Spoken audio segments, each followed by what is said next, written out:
अस्सलाम वालेकुम dear students.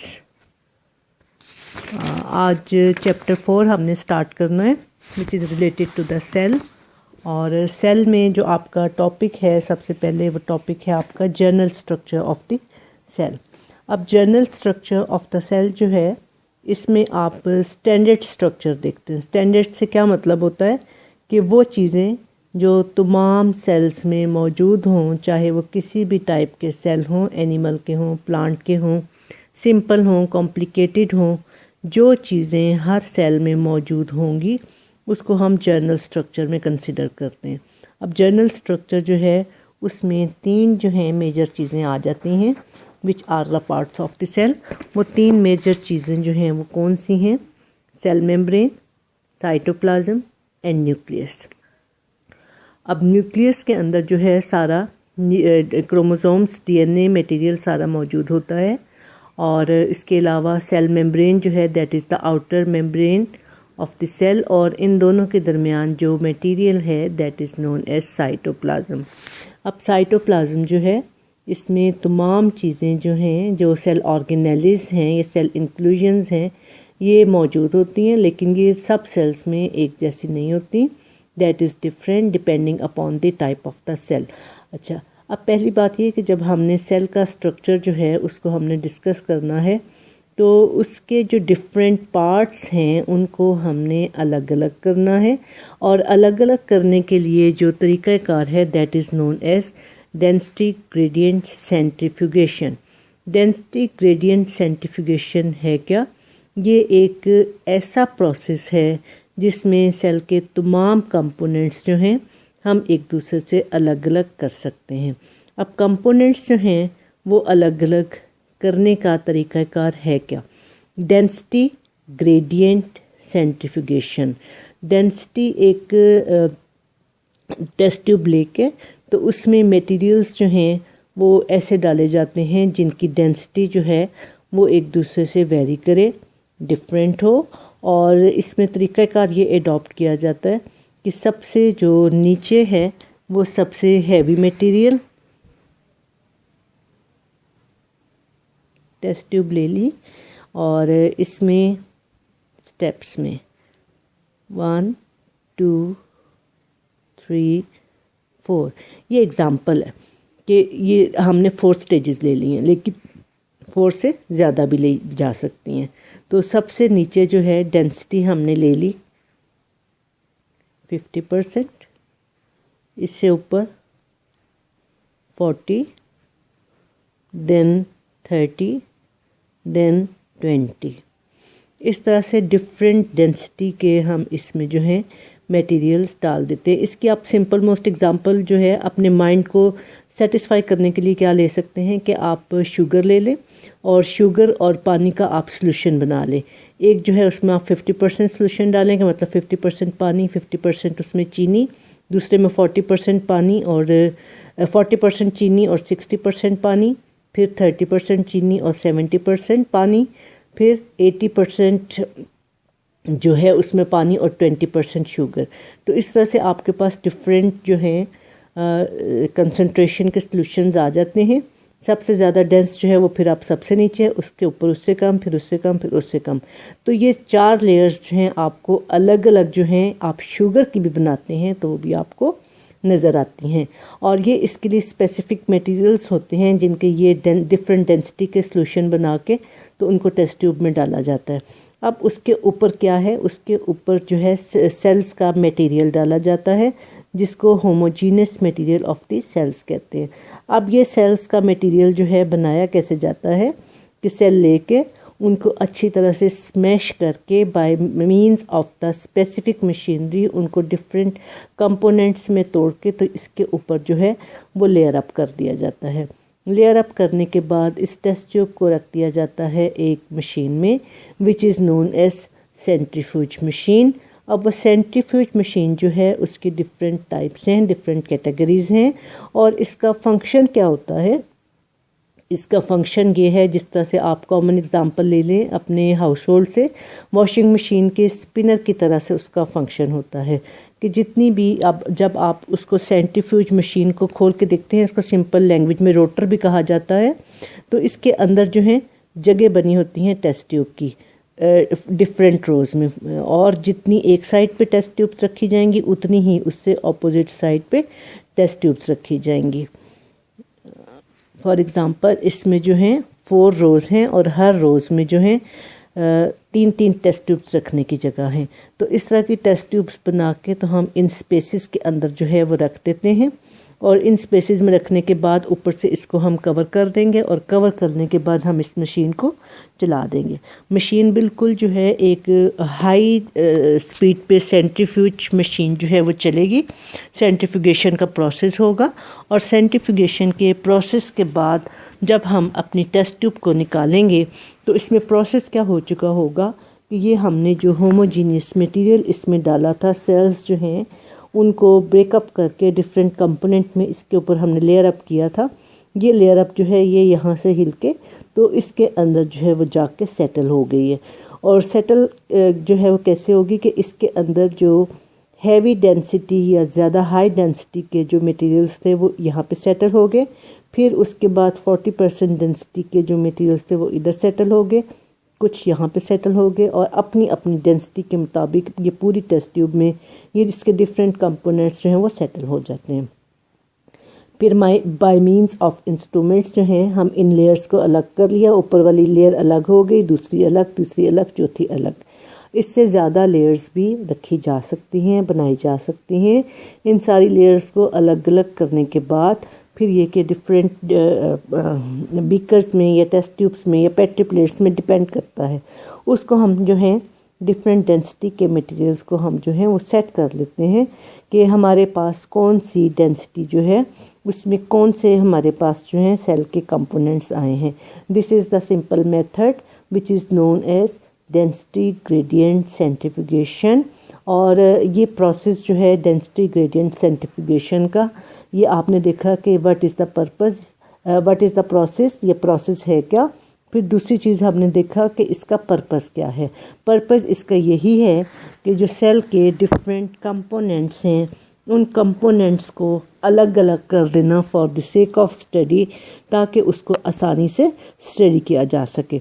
अब जब ये कि रिवील्ड इसकी स्टडीज़ जो हैं उसके बाद हम कहाँ पहुँचते हैं कि जर्नल जो सेल है उसके 3 मेजर कंपोनेंट्स हैं, सेल मेम्ब्रेन, न्यूक्लियस और साइटोप्लाज्म। और साइटोप्लाज्म ये इसका न्यूक्लियस है, ये इसकी बाहर की मेम्ब्रेन है, डबल इसकी जो लेयर्स हैं वो आपको नज़र आ रही हैं, और बाकी इसके अंदर जो है ये साइटोप्लाज्म के अंदर तमाम के तमाम जो हैं वो आपको चीज़ें जो नज़र आ रही हैं they are known as cell organelles. और अगर अपनी आप मेमोरी रिकॉल करें तो मैंने आपको कहा था कि जो चीज़ें यहाँ पर मौजूद होती हैं उनको हम 2 कैटेगरीज में डिवाइड करते हैं।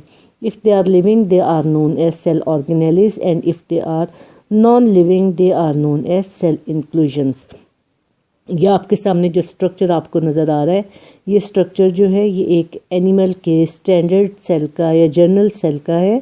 इसमें आप देखें कि आपको बाहर जो है वो सेल मेम्ब्रेन नज़र आ रही है, फिर न्यूक्लियस नज़र आ रहा है, और न्यूक्लियस के अलावा आपको जो इसमें सेल ऑर्गेनेल्स नज़र आ रहे हैं वो इसमें आप ये देखें कि ये जो ऑर्गेनेल्स हैं ये एंडोप्लाज्मिक रेटिक्यूलम है और रफ एंडोप्लाज्मिक रेटिक्यूलम। स्मूथ वो होते हैं जिनके ऊपर कोई ग्रेन लाइक स्ट्रक्चर नहीं, लेकिन रफ के ऊपर ग्रेन्यूल्स होते हैं, और वो ग्रेन्यूल्स क्या होते हैं, they are known as ribosomes. और एंडोप्लाज्मिक रेटिक्यूलम 2 तरह के, उसके अलावा पेरोक्सिसोम्स, माइटोकॉन्ड्रिया, और इसके अलावा इसमें जी माइक्रोट्यूब्यूल्स हैं, माइक्रोफिलामेंट्स हैं जो कि साइटोस्केलेटन बना रहे हैं।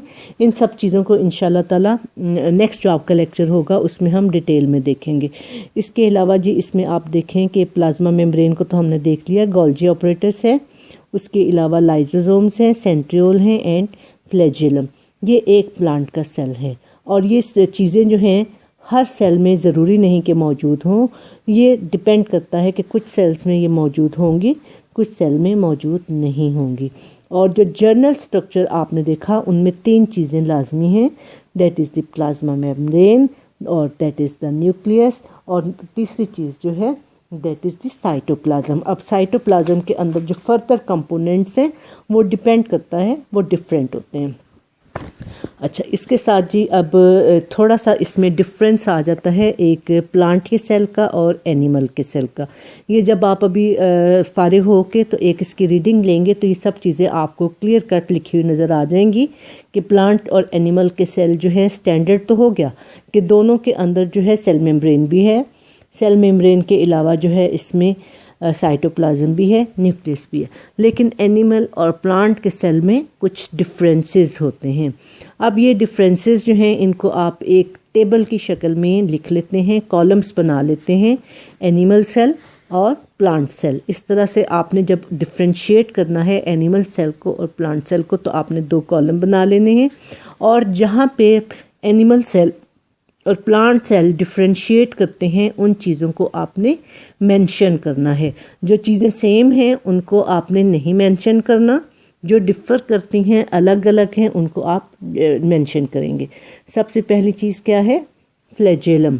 कि फ्लैजेलम क्या चीज़ है कि फ्लैजेलम जो हैं सेल्स के साथ फ्लैजेला लाइक स्ट्रक्चर जो हैं लगे हुए हैं। तो एनिमल सेल में they are present, in plant cell they are not present, या आप एब्सेंट भी इसको लिख सकते हैं। दूसरी चीज़ क्या, सेल मेम्ब्रेन, ये जो एनिमल का सेल है इसमें सेंट्रियोल प्रेजेंट होते हैं। अभी आपने जो स्ट्रक्चर देखा था एनिमल सेल का उसमें एक ऑर्गेनेलिस थे न्यूक्लियस के साथ, they are known as centriole. वो प्रेजेंट होते हैं एनिमल सेल में but they are not present और absent in case of the plant cell. तीसरी चीज़ इसमें आ जाते हैं लाइसोसोम्स। ये ऑर्गेनेलिस भी जो हैं ये एनिमल सेल में प्रेजेंट हैं, प्लांट सेल में ये प्रेजेंट नहीं हैं, दे आर एब्सेंट। उसके बाद जी चौथी चीज़ आ जाती है सेल वॉल। तो ये सेल वॉल जो है ये एनिमल सेल में प्रेजेंट नहीं है but that is present in the plant cell, और इसी सेल वॉल की वजह से द प्लांट सेल इनकी एक जो है स्पेसिफिक शेप होती है जिसमें कोई फ्लेक्सिबिलिटी, कोई चेंज नहीं आ सकती, क्योंकि जो रिजिडिटी, जो सख्ती जो है जो सेल वॉल सेल्यूलोज की बनी हुई होती है वो सिर्फ सेल मेम्ब्रेन में नहीं हो सकती है। अब इसके बाद पांचवा नंबर, पॉइंट नंबर 5 जो है इसमें आ जाता है सेंट्रल वैक्यूल। सेंट्रल वैक्यूल जो प्लांट के सेल में आप देखते हैं कि एक बड़ा सा सेंटर में वैक्यूल होता है और इसका न्यूक्लियस जो है वो फिर सेंटर में नहीं होता, एक साइड पे जो है खिसका दिया जाता है, क्योंकि सेंटर में एक बड़ा सा वाटर फिल्ड वैक्यूल जो है जिसके अंदर डिफरेंट कंपोनेंट्स मौजूद होते हैं, सॉल्यूशंस उनके बने हुए होते हैं। तो इसमें जो है एक सेंट्रल वैक्यूल प्लांट के सेल में प्रेजेंट होता है but that is absent in case of the animal cell. छोटे छोटे वैक्यूल्स जो हैं वो प्रेजेंट हो सकते हैं लेकिन ये लार्ज वैक्यूल सेंटर वाला प्रेजेंट नहीं होता। उसके अलावा एक और चीज़ जो कि डिफ़र करती है एनिमल और प्लांट सेल को, दैट इज़ क्लोरोप्लास्ट। क्लोरोप्लास्ट क्या होते हैं ये अभी नेक्स्ट लेसन में आप देखेंगे, सारे सेल ऑर्गेनेलिस, तो वहाँ पे क्लोरोप्लास्ट भी आप देख लेंगे। ये पिगमेंट बाउंडिंग ऑर्गेनेलिस होते हैं जो कि प्लांट के सेल्स को डिफरेंट कलर देते हैं, और इसमें जो सबसे ज़्यादा इम्पोर्टेंट है that is the green colour जो कि क्लोरोप्लास्ट में मौजूद होता है। तो एनिमल सेल में that is not present and that is present in case of the plant cell. ये अब आपने देख लें, इसमें जो है 6 पॉइंट्स आ गए हैं, 6 मेजर पॉइंट्स। इसके अलावा आप ये भी देख सकते हैं कि जो इसमें एनिमल सेल है उसमें न्यूक्लियस जो है that is central in position, लेकिन प्लांट सेल में nucleus is not central in position, that central vacuole जो है वो सेंट्रल इन पोजीशन होता है। उसके अलावा जो प्लांट के सेल की जो शेप है that is more specific and rigid without any flexibility as compare to the animal cell which has somewhat flexibility as compare to the animal cell. लेकिन मेन डिफरेंसेस जो नोट करने वाले हैं that is flagellum, centriole, lysosome, these 3 things are present in animal cell and absent in case of the plant cell. उसके बाद number 4, 5 and 6 cell wall, central vacuole and chloroplast, they are absent in case of animal cell and present in case of the plant cell. ये इस तरह से 2 column बना के तो आप प्लांट सेल और एनिमल सेल को डिफ्रेंशिएट करते हैं। अच्छा जी, आई थिंक कि यहाँ पे आपको एक जनरल सेल का स्ट्रक्चर जो है वो क्लियर हो गया कि सेल का स्ट्रक्चर जो है वो कैसा होता है। यहाँ पे आप ये देखें, ये चीज़ें जो हैं यहाँ पे भी आपको डायग्राम से भी क्लियर हो जाएंगी कि ये तीन चीज़ें जो हैं they are present in case of the animal cell but not present in case of the plant cell. और प्लांट सेल में आप ये देखें कि ये तीन चीज़ें जो हैं they are present in case of the plant cell but not present in case of the animal cell. और जो स्पेसिफिक शेप जो है यहाँ पे क्रॉस सेक्शन है सेल का, जो स्पेसिफिक शेप जो है यहाँ पे प्लांट सेल की है, एनिमल की इस तरह से पॉसिबल नहीं है। तो अब ये जो है प्लांट सेल और एनिमल सेल दोनों के जो हैं स्पेसिफिक ऑर्गन्स ऑर्गेनेलिस वो आपने देख लिए, और साथ में इनकी जो है वो आपने जो डिफरेंसेस हैं उनको भी डिस्कस कर लिया। इसके बाद जी हमने जो देखना है इसमें वो different organelles which are included in your syllabus, उनको हम डिस्कस करेंगे। लेकिन उससे पहले एक छोटा सा जो टॉपिक है वो 2 major kinds of the cell, उसमें जो है eukaryotic cell and prokaryotic cell. तो प्रो मीन प्रिमिटिव पुरानी तरह के सेल, और यूकैरियोटिक का मतलब जो है प्रॉपर सेल।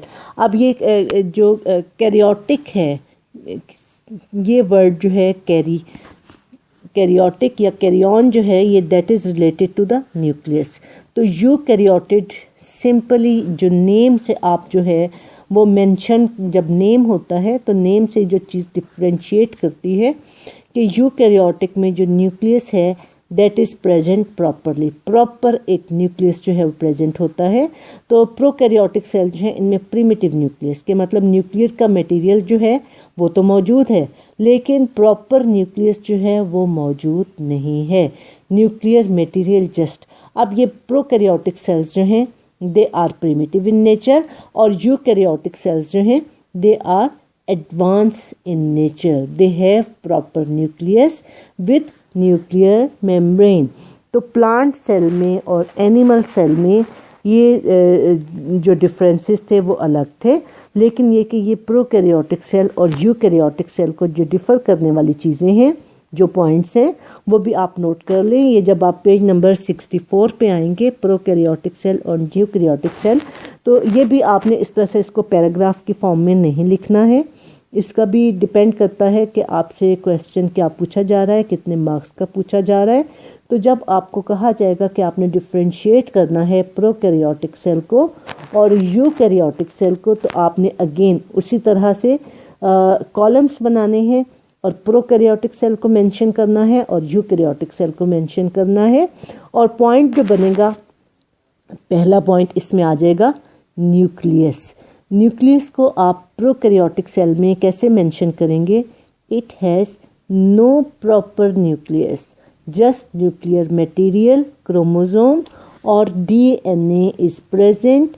और यूकैरियोटिक सेल में a proper nucleus is present in the central position or in animal cell or in the side on the plant cell।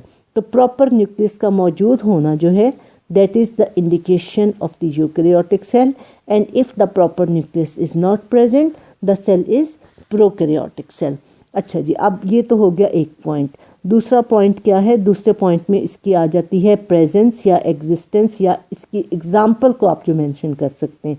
लेकिन एग्जाम्पल मैं आपको एक बात बता दूं कि एग्जाम्पल जब आपने मेंशन करनी है तो वो हमेशा आपने कॉलम के आखिर में करनी है, चाहे वो 7th पॉइंट बने, 8th बने, 9th बने, 10th बने, कुछ भी बने, वो मेंशन आपने आखिर में करनी है।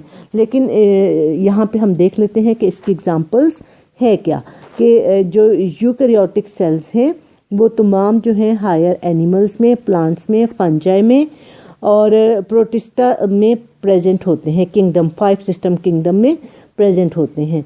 और दूसरा जो है कि जो प्रोकैरियोटिक सेल है वो कहाँ एग्जिस्ट करते हैं? बैक्टीरिया में और ब्लू ग्रीन एल्गी में ये प्रेजेंट होते हैं। सो 2 पॉइंट्स हो गए। पहला पॉइंट क्या है? पहला पॉइंट है जी न्यूक्लियस का, दूसरा पॉइंट है इनकी एग्जाम्पल या इनकी एग्जिस्टेंस का। Now we come to the third point. Third point क्या है कि मेम्ब्रेन बाउंड ऑर्गेनेलिज के जितने भी सेल ऑर्गेनेलिज हैं उसमें से जो मेम्ब्रेन बाउंड ऑर्गेनेलिज हैं they are just present in eukaryotic cell, या eukaryotic cells have membrane bound organelles but prokaryotic cells don't have membrane bound organelles. membrane bound organelles की examples क्या है? माइटोकॉन्ड्रिया है, एंडोप्लाज्मिक रेटिकुलम है, chloroplast है, Golgi apparatus है. They all are present in case of eukaryotic cell but absent in case of prokaryotic cell. Okay, 3 points हो गए. Point number 1 is nucleus. Point number 2 is existence.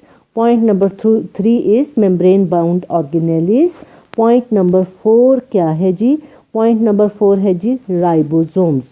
Size of the ribosomes. के ribosomes जो हैं इनका size prokaryotic cells में small है और eukaryotic sales में लार्ज है.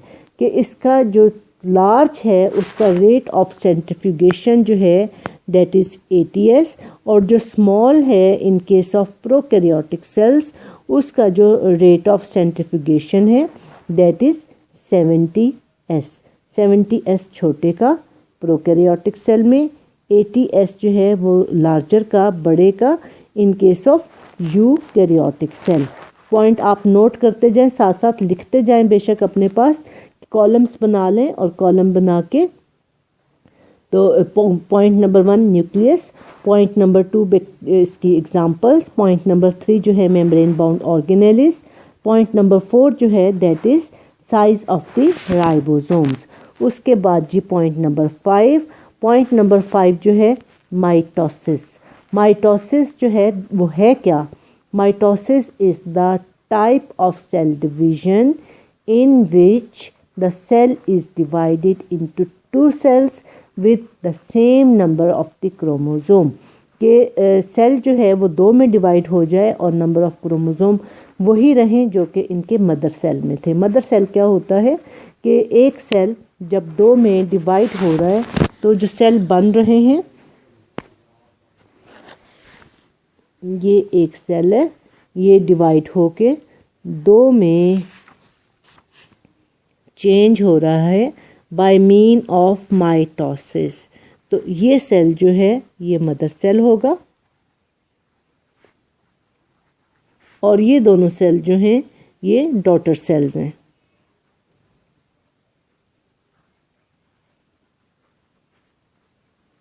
तो नंबर ऑफ क्रोमोसोम जब डॉटर सेल में सेम रहेंगे एज द मदर सेल, तो द सेल डिवीजन जो है that is known as mitosis. इसके अलावा भी दूसरी भी सेल डिवीजन है, उसका क्या है, कब होती है, क्यों होती है, that is a different topic. लेकिन यहाँ पे हम डिफ्रेंशिएट कर रहे हैं माइटोसिस को और एक और type of the division which is known as the fission. Fission जो है वो क्या है कि अब माइटोसिस की ज़रूरत क्यों पड़ती है? माइटोसिस की ज़रूरत इसलिए पड़ती है कि नंबर ऑफ क्रोमोसोम जो हैं दोनों डॉटर सेल्स में इक्वली डिवाइड हो. तो जब इसमें न्यूक्लियस ही मौजूद नहीं होता, प्रोकैरियोटिक सेल में जस्ट न्यूक्लियर मटेरियल है, तो वहाँ पे माइटोसिस की ज़रूरत कोई नहीं होती. फिर क्या होता है कि सेल जो है आधा न्यूक्लियर मटेरियल एक तरफ चला जाता है पिंच होकर, आधा दूसरी तरफ चला जाता है और फिशन के ज़रिए से एक सेल जो है वो 2 सेल में डिवाइड हो जाता है. That is known as binary fission. Binary mean 2 कि एक सेल जो है वो 2 सेल्स में डिवाइड हो जाता है. कि जो प्रोकैरियोटिक सेल हैं, अब जो पॉइंट नंबर 5 आप क्या लिखेंगे? पॉइंट नंबर 5 आप लिख देंगे cell division. Cell division in case of prokaryotic cell is binary fission and in case of eukaryotic cell that is mitosis. Point number 6 पे आ जाएं. पॉइंट नंबर 6 में क्या है? प्रिमिटिव एंड एडवांस का डिफरेंस है कि प्रोकैरियोटिक सेल्स जो हैं दे आर प्रिमिटिव सेल्स और जो यूकैरियोटिक सेल हैं दे आर एडवांस्ड सेल. ठीक है जी. और जो स्टेज ऑफ एवोल्यूशन पे प्रोकैरियोटिक सेल जो हैं वो पुराने हैं, वो पहले बने हैं, और यूकैरियोटिक सेल्स जो हैं वो बाद में बनने वाले, दे आर मॉडर्न सेल्स. और उसके बाद जी पॉइंट नंबर 7 पे आ जाते हैं हम. पॉइंट नंबर 7 के मुताबिक क्या है कि सेल वॉल के जो इसमें आपको पता है कि उस तरह की सेल मेम्ब्रेन जो कि प्रोकैरियोटिक सेल में है वो यूकैरियोटिक सेल में है, that is the huge difference कि यहाँ पे एक स्पेसिफिक लेयर जो है मौजूद है, सेल मेम्ब्रेन, यहाँ पे प्लाज्मा मेम्ब्रेन मौजूद है, लेकिन इसके अंदर मेम्ब्रेन बाउंड ऑर्गेनेलिस मौजूद नहीं है। ये इसका डीएनए है एक प्रोकैरियोटिक सेल का, ये इसकी सेल वॉल है और ये इसकी प्लाज्मा मेम्ब्रेन है। अब जो हम देखते हैं कि जो यूकैरियोटिक सेल हैं उनमें एनिमल सेल में तो सेल वॉल मौजूद ही नहीं होती, प्लांट सेल में होती है, लेकिन इसकी कंपोजिशन इस सेल वॉल की, क्योंकि ये बैक्टीरिया में है और ब्लू ग्रीन एल्गी में है, इस सेल वॉल की और उस सेल वॉल की जो कंपोजिशन है दैट इज़ कम्प्लीटली डिफरेंट। ये एक कॉम्प्लेक्स मॉलिक्यूल की बनी हुई होती है, दैट इज़ नोन एज सेक्यूलस। एक बड़ा सा ह्यूज मॉलिक्यूल है या कुछ मॉलिक्यूल्स का कॉम्प्लेक्स है, दैट इज़ नोन एज सेक्यूलस। तो उसकी ये बनी हुई है, जबकि जो आपके जो यूकैरियोटिक सेल हैं वहाँ पे प्लांट्स के सेल में सेल वॉल होगी जो कि बनी हुई होगी सेल्यूलोज की।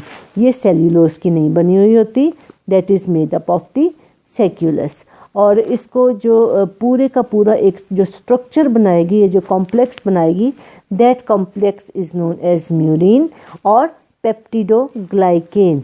कि अब ये जो 7वां पॉइंट है that is about the cell wall, कि सेल वॉल जो है और इसकी कंपोजिशन, इसकी नेचर है क्या इस सेल वॉल की, पॉलीसेकेराइड्स चेन। पॉलीसेकेराइड्स चेन जो है वो क्या चीज़ क्या होती हैं, कार्बोहाइड्रेट्स में आपने डिस्कस किया था थोड़ा सा कि मोनोसेकेराइड्स हैं, ओलिगोसेकेराइड्स हैं, पॉलीसेकेराइड्स हैं, कि जिसमें बहुत ज़्यादा लंबी लंबी चेन्स जो हैं ग्लूकोज के मॉलिक्यूल्स की मौजूद होती हैं।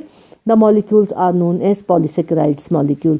तो ये चेन्स जो हैं कोवलेंटली बॉन्ड होके अटैच होके एक दूसरे के साथ मिलकर और अमाइनो एसिड, पॉलीसेकेराइड्स और अमाइनो एसिड्स मिलकर, ये दो चीज़ें मिलकर कॉम्प्लेक्स बना रहे हैं, पॉलीसेकेराइड्स और अमाइनो एसिड्स। क्या कॉम्प्लेक्स बना रहे हैं, पेप्टिडोग्लाइकेन। और कॉमनली इस सेल वॉल को म्यूरिन का नाम जो है वो दिया जाता है। That is the difference. 7 differences आपने देखे।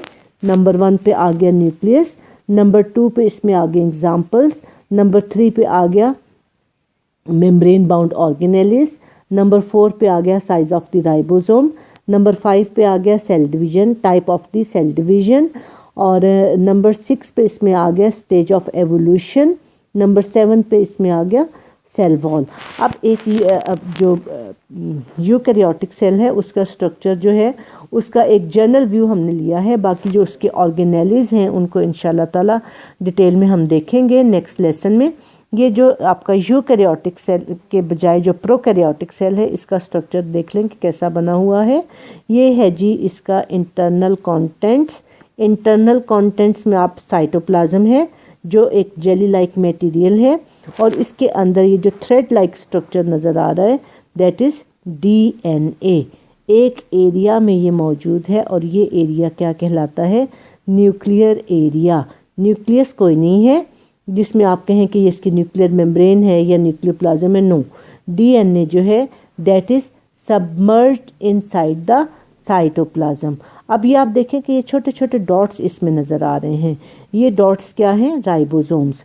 राइबोसोम्स क्या होते हैं, सेल ऑर्गेनेलिस, लेकिन इनकी मेम्ब्रेन कोई नहीं होती। They are not membrane bound organelles, just ribosomes are present in prokaryotic cell. इसके अलावा कोई भी जो है दूसरे ऑर्गेनेलिस इसमें प्रेजेंट नहीं होते। दूसरे ऑर्गेनेलिस प्रेजेंट क्यों नहीं होते, because they are membrane bound organelles. तो इस मेम्ब्रेन बाउंड ऑर्गेनेलिस जो हैं प्रोकैरियोटिक सेल में मौजूद नहीं होते। साइटोप्लाज्म आ गया, प्लाज्मा मेम्ब्रेन आ गई, सेल वॉल आ गई which is made up of the peptidoglycan, polysaccharides chain and amino acid का कॉम्बिनेशन है। और फिर ये इसका जो है ये फ्लैजेलम आ गया जो कि ये बैक्टीरिया का सेल है ना इसको मूव करने में, लेकिन ये फ्लैजेलम जो है ज़रूरी नहीं कि हर किसी में मौजूद हो, किसी में मौजूद होगा किसी में नहीं। तो ये एक बैक्टीरिया का सेल है, इसमें फ्लैजेलम मौजूद है। और उसके बाद जी ये एक कैप्सूल आ गया, that is also not mandatory. ये भी सब में ज़रूरी नहीं कि प्रेजेंट हो, कुछ बैक्टीरिया में ये कैप्सूल जो है वो प्रेजेंट होता है और कुछ में ये प्रेजेंट नहीं होता है। और ये जब डिटेल्स हम देखेंगे इंशाल्लाह ताला तो आपको पता चल जाएगा कि प्रोकैरियोटिक सेल्स में भी काफ़ी सारी वेराइटीज़ आ जाती हैं। ये तो एक जनरल स्ट्रक्चर है प्रोकैरियोटिक सेल का, जो कि हम इसको जनरलाइज कर सकते हैं कि प्रोकैरियोटिक सेल्स ऐसे होते हैं। ये फ्लैजेलम ज़रूरी नहीं कि सब में हो, कैप्सूल ज़रूरी नहीं कि सब में हो। कैप्सूल है क्या? एक एक्स्ट्रा कवर है जिसने कि इस सेल को अपने अंदर लपेटा हुआ है। तो किसी में, और ये जब वाटर एब्जॉर्ब करता है तो थोड़ी इसकी गमी नेचर होती है और ये बैक्टीरिया को एक दूसरे के साथ स्टिक करने में मौजूद होता है। कुछ बैक्टीरिया में ये कैप्सूल मौजूद होता है, कुछ में ये मौजूद नहीं होता। इसके अलावा इसकी सरफेस के ऊपर आप ये देखें पिलाए, ये प्रोजेक्शंस हैं जो कि इसको अटैच करने के लिए इस बैक्टीरियल सेल को हेल्पफुल होते हैं।